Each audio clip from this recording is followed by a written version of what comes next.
మన తండ్రి కుమార పరిశుద్ధాత్మ దేవునికి వందనాలు స్తోత్రాలు చెల్లించుకుంటూ దేవుడి దినమందు మనకిచ్చిన వాక్యము రాజుల 2వ గ్రంథము 22వ అధ్యాయము 19వ వచనం చదువుకుందాం.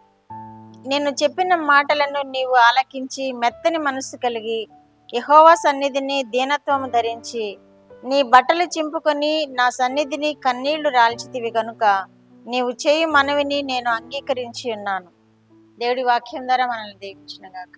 ఈ మాటలు రాజైన యోషియాతో యెహోవా దేవుడు సెలవిస్తున్నాడు.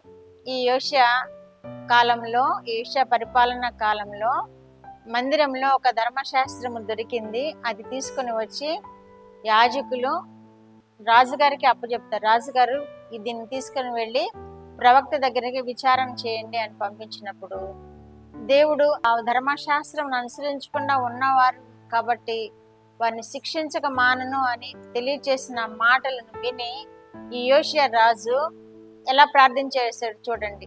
ఆ మాటలు విని, ఆ ప్రవక్త చెప్పిన మాటలు విని, నేను చెప్పిన మాటలు ఆలకించి మెత్తని మనసు కలిగి యెహోవా సన్నిధిని దీనత్వం ధరించావు గనక అంటున్నాడు.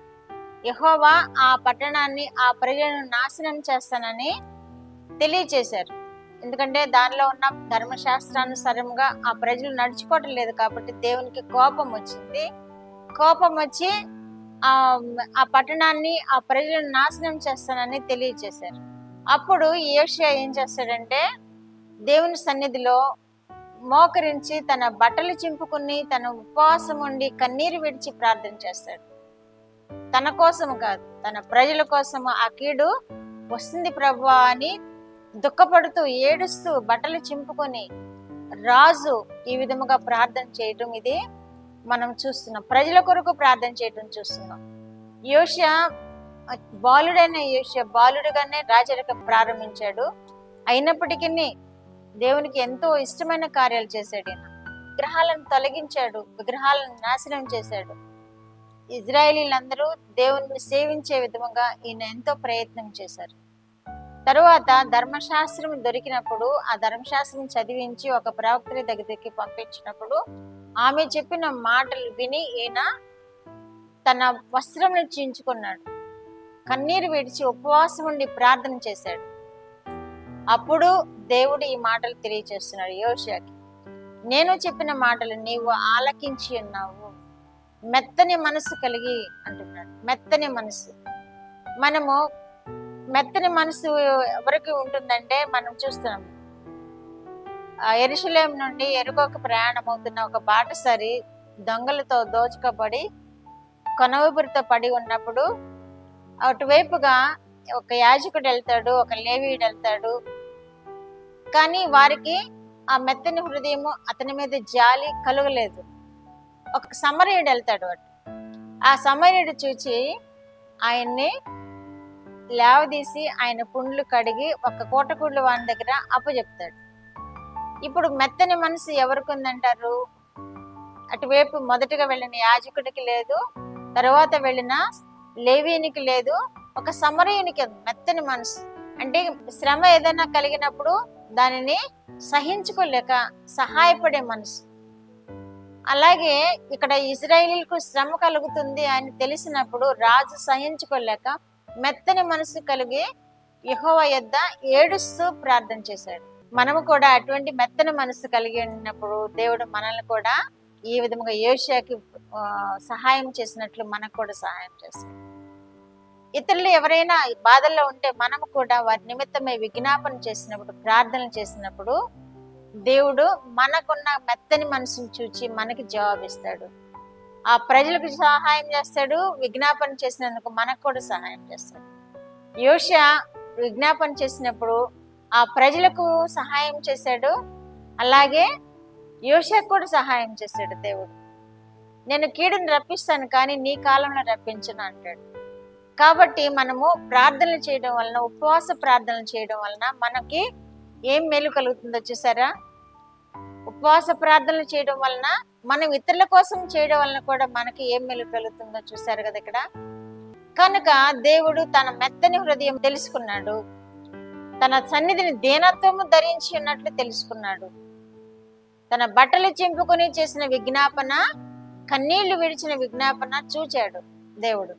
నీవు చేయు మనవి నేను అంగీకరించి ఉన్నాను అంటున్నాడు. ఎవరైతే ఈ ఉపవాస దినాల్లో యేసుక్రీస్తు ప్రభు వారి యొక్క సిలువను ధ్యానిస్తూ ఉపవాసం ఉండి కన్నీరు విడిచి మెత్తని హృదయంతో ఎవరైతే ప్రార్థన చేస్తారో వారు తప్పకుండా యోషియా జవాబు పొందినట్లుగా వారు కూడా జవాబు పొందుతారు. యోషియా తన ప్రజల క్షేమం కొరకు ప్రార్థన చేసినట్లుగా ఎవరైతే ఉపవాసం ఉండి తన కుటుంబీకుల కొరకు, తన ఇరుగు పొరుగు వారి కొరకు, తన బంధువుల కొరకు ప్రార్థన చేస్తారో వారి మనవులు ఆలకించి దేవుడు తప్పకుండా ఈ యోషియాకు సహాయం చేసినట్లుగా, యోషియా మనవి నెరవేర్చినట్లుగా మన మనవులు కూడా నెరవేర్చి దేవుడు మన కుటుంబాలకు రక్షణ కలుగు చేస్తాడు, మన పొరుగు వారికి రక్షణ కలుగు చేస్తాడు, మన బంధువులకు రక్షణ కలుగు చేస్తాడు. ఎవరైతే దేవునిలో ఎదగలేదు, దేవునిలో లేరు అని మీకు తెలుస్తుందో వారి నిమిత్తమై మీరు ప్రార్థన చేసినప్పుడు దేవుడు వారికి సహాయం చేస్తాడు, వారితో పాటు చేసినందుకు మీకు కూడా సహాయం చేస్తాడు. యెషయా గ్రంథము 57:15లో నేను మహోన్నతమైన పరిశుద్ధ స్థలంలో నివాసం ఉండువాడను, అయినను వినయము గల వారి ప్రాణమును ఉజ్జీవింపచేయుటకును, నలిగిన వారి ప్రాణమును ఉజ్జీవింపచేయుటకును, వినయము గల వారి యొద్దను దీన మనస్సు గల వారి యొద్దను నివసించుచున్నాను. మీరు ఎప్పుడైతే వినయము కలిగి దీన మనస్సు కలిగి దేవుని సన్నిధిలో విజ్ఞాపన చేస్తారో మీ యొద్దకు నివసిస్తానంటున్నాడు దేవుడు. యోషియా ప్రార్థన విన్నాడు, యోషియా దగ్గరకు వచ్చాడు దేవుడు, ఆయన యొక్క విజ్ఞాపన చూచాడు, ఆయన యొక్క విధేయత చూచాడు, ఆయన యొక్క మెత్తని మనసు చూచాడు దేవుడు. కనుక ఉపవాస ప్రార్థన చేస్తున్న మనము కూడా ఉపవాస ప్రార్థన దినాల్లో మనము కూడా ఒక గొప్ప మేలులు పొందాలి. మన ప్రార్థనలు ఊరికే గాలికి కొట్టుకుపోయినట్లుగా ఉండకూడదు. యోషియా మేలు పొందినట్లుగా మనం కూడా మేలు పొందాలి.